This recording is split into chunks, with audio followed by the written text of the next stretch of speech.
my name's Chad Crittenden, and I was on that crazy reality television show Survivor. How many people have seen Survivor here? Raise your hand.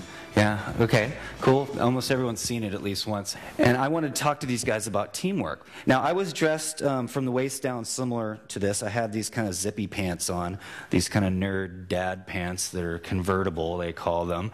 And nobody else was wearing pants. The other guys were all wearing shorts. And so it was about time to convert and to take the pant legs off. So as I was asking these guys about teamwork, we were just taking a break and we're all gathered around.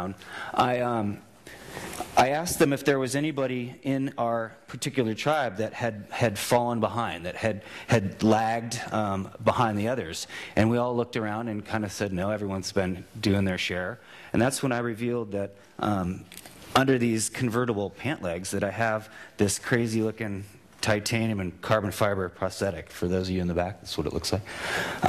Yeah, so it's this prosthetic foot. And none of the guys knew about it at this point, and what I was hoping to do by going on the show with the convertible pants was to prove myself as somebody who was able-bodied, just one of the rest of the, one of the gang, one of the team, one of the tribe, and see if that's how they perceive me after revealing the fact that I have a disability. Would they change their mind? Would they look at me differently? And would they revert back to their preconceived notions?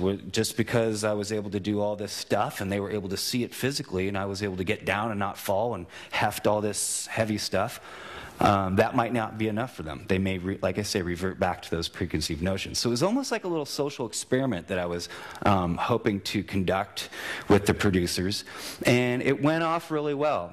The decision was pretty much made for me once I did my research that I was going to be able to get back, if I chose the latter option of amputation, I was going to be able to get back to pretty much the same athletic life that I enjoyed before.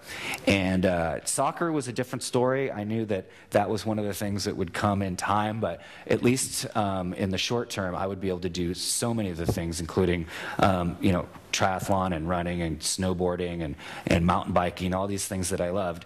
And it was pretty much, like I say, a no-brainer. So I went and had the surgery, told the doctor, yep, I wanted to do it. We just scheduled the surgery.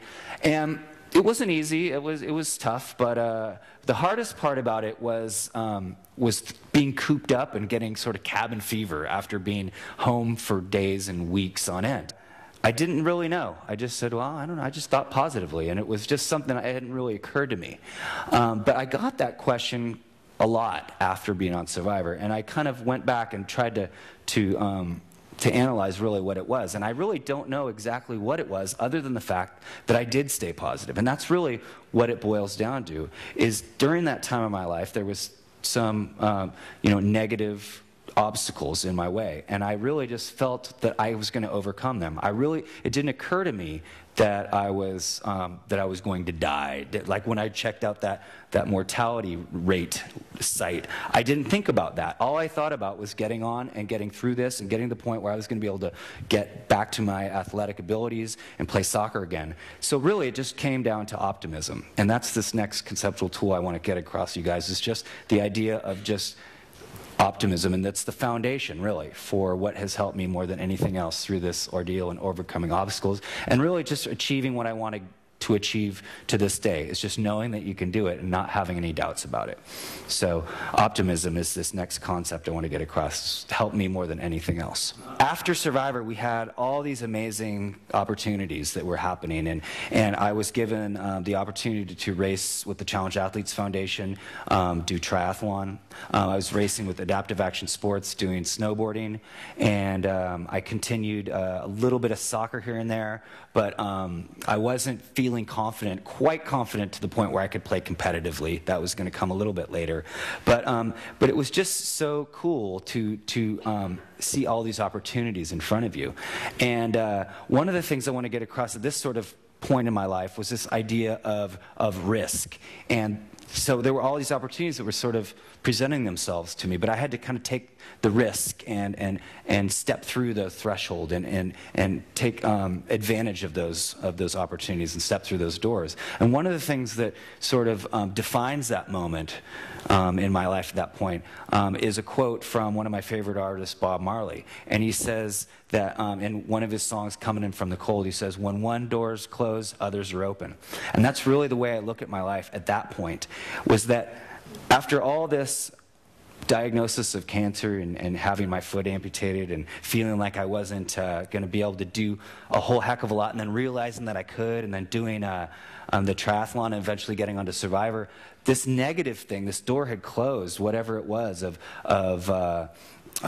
activity and being part of a regular able-bodied person in society had closed, and all these other doors had opened for me. So it was very refreshing at this point to realize that no matter what I was doing, whatever obstacles presented themselves to me, that was meant to be, and that other doors will open afterwards. So but it really was a matter of taking a little risk and seizing those opportunities and going through those doors. So I want to finish up, you guys, with this last conceptual tool, and it has to do with circumstances, and how whatever happens, whatever circumstances are dealt to us in our daily lives that we have no control over, that we can take those circumstances and sort of mold them into our liking. So what affected me and can affect anyone at any given day, it just happened, was cancer and losing my foot. But I took those circumstances that had affected me, and I sort of molded them to how I wanted them. And so this next quote, I'm going to finish up with a quote from George Bernard Shaw, and it has to do with circumstances. And it goes like this. People are always blaming their circumstances on who they are. I don't believe in circumstances. The people that get on in this world are the people that get up and look for the circumstances they want. And if they can't find them, they make them.